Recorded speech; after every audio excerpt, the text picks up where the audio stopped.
Hi, class. Welcome to PSC 508 grant writing.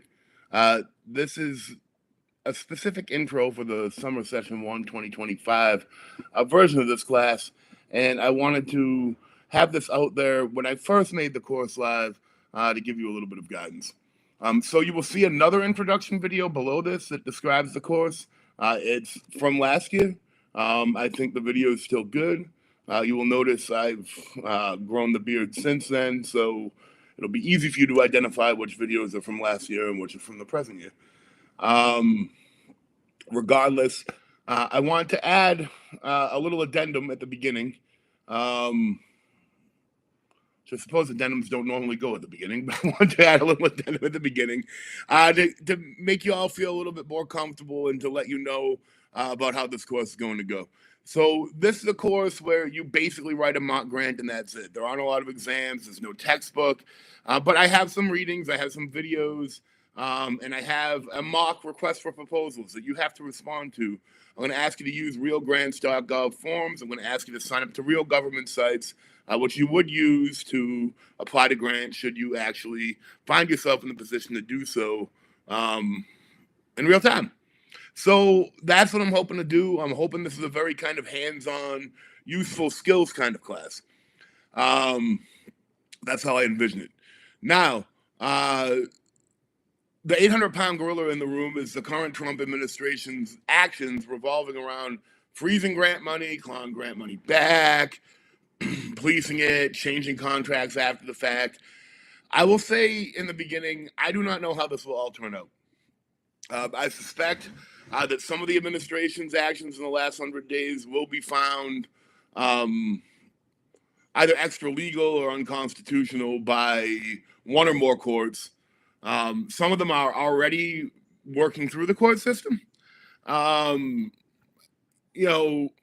a big question as to, once there's an executed contract and money appropriated by Congress, whether the executive branch just has the unilateral right to impound. And I think my interpretation of the Budget and Control Act of 1974, the Impoundment Act, my interpretation of even more recent Supreme Court cases like Clinton v. New York, where they said the line item veto was unconstitutional under President Clinton.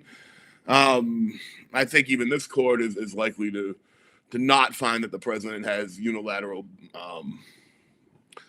power to do this stuff. But we will see. So how is the president actively cutting budgets? There are a couple of ways. One is just by simply freezing entire program lines. And so if that happened to this sample grant we're doing, the entire thing would just get frozen. There would be nothing you could really do about it. And I suppose there's no real use worrying about that, because if it happens, it happens. There's no real way to preempt it. The other way that they've been going about it is by cutting indirect costs. And they've specifically been doing that with the National Institutes of Health, but some other agencies have been doing it too. And I want to talk a little bit about indirect costs and what they are. So you'll hear a little bit about this from me later in the course. But there are two kind of pots of money you get when you get a grant as an institution. And the main pot of money that everyone thinks of, and the one we're going to be dealing with like 98% of the time in this course, is called direct costs. And that's money for stuff you propose to do in the grant. Okay, so let's come up with a very simple idea.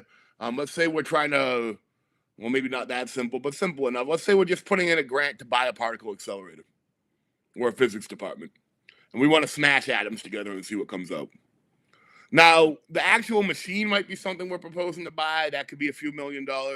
Say we're proposing to put a couple of physicists and a couple of technicians and stuff on the machine too, and we want to fund their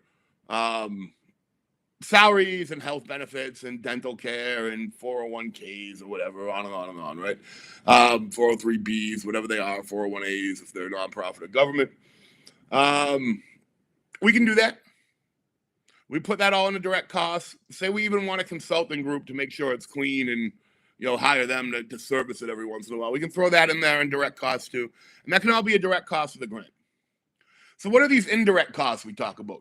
That's the cost of actually running the systems around which the grant project exists in. So think about this. You can buy a particle accelerator. That's all well and good. Now where are you going to put it? You're just going to drop it in an empty field somewhere. It's not going to work too well, right? So you need to house it, and that requires real estate. Maybe you got to rent a warehouse. Maybe you have warehouse room on campus. Maybe you have to build a structure in which to put it. Whatever you have to do, that's going to require some rent, some land costs, maybe some building costs, whatever. That's an indirect cost. That's the cost of just housing the thing you want to buy. Now, once you plug that thing in, you can imagine it might use a whole heck of a lot of electricity, right? Because you're really trying to supercharge and speed up some atoms, get them to collide. That electric bill is an indirect cost. You're going to cause whatever the bill is on campus to go way the heck up.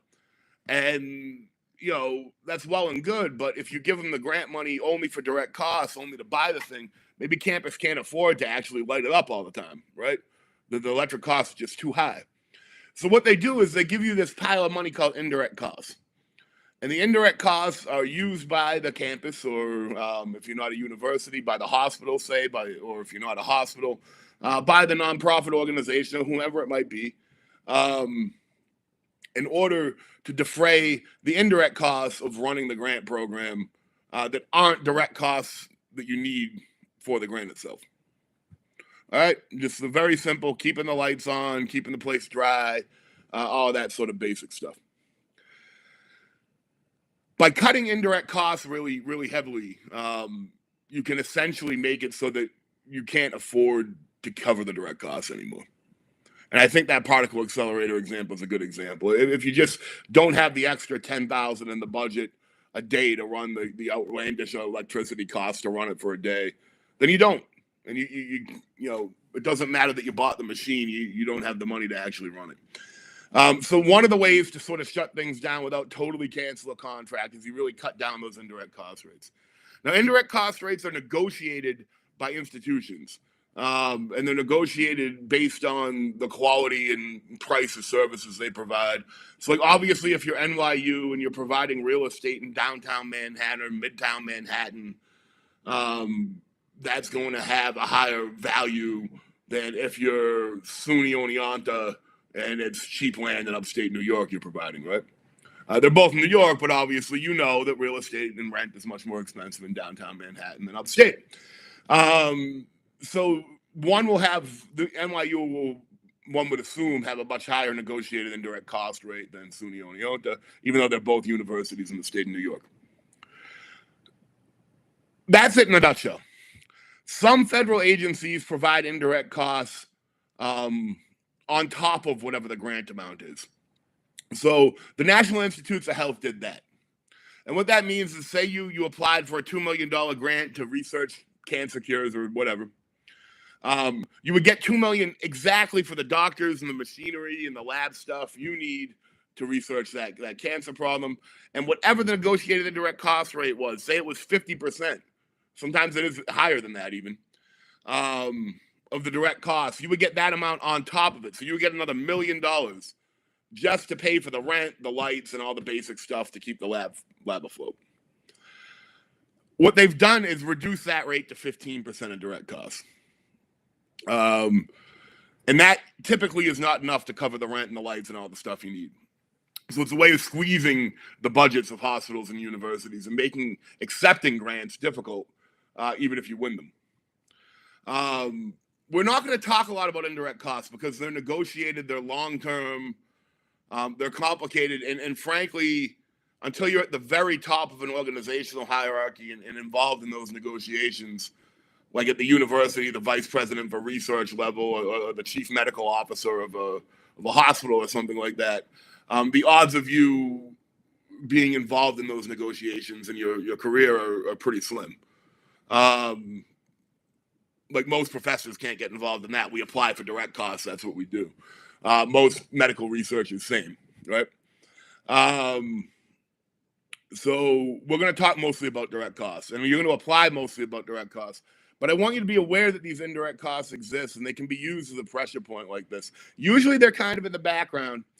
Now, one exception is the National Science Foundation. They include indirect costs inside the direct costs for a total budget cap. So if they say you can apply for up to $2 million and you have 50% indirect cost rate, you can actually only apply for $1 million of direct stuff you want for the grant. And that other $1 million is just built into that cap, and that's going to go to indirect costs, and you can't use it as the person who applies for the grant because it's going to go back to your hospital or university or whatever to help keep the place running. They have not gone after those indirect cost rates from the NSF so much yet.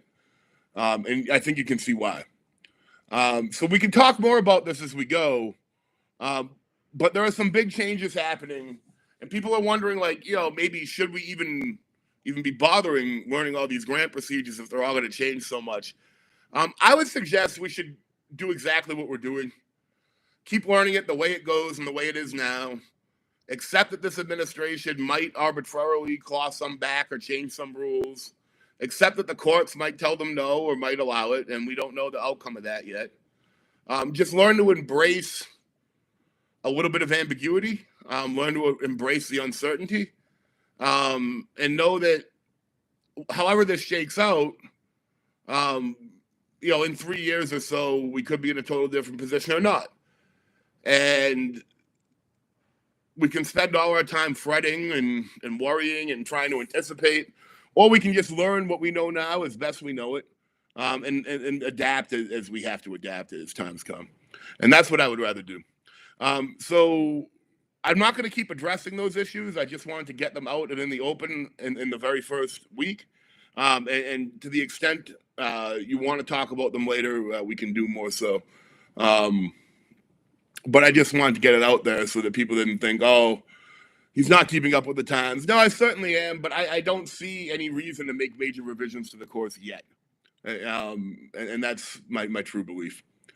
I will make some small revisions to the assignments. And so what you're going to see is I am going to open up this for view, and you can view it.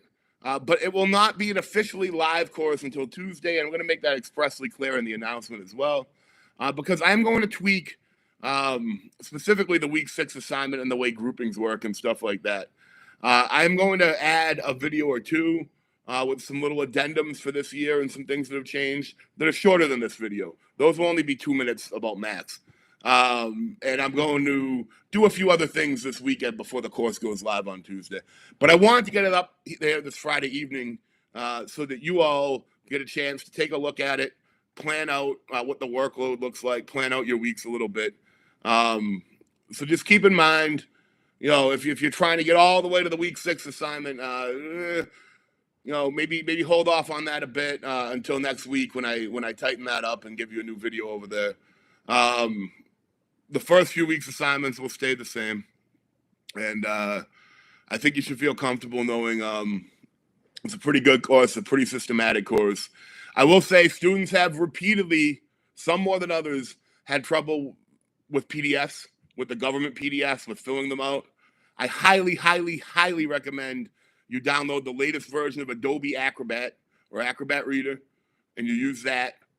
If you try to use Preview or one of these other apps, oftentimes the forms don't work right.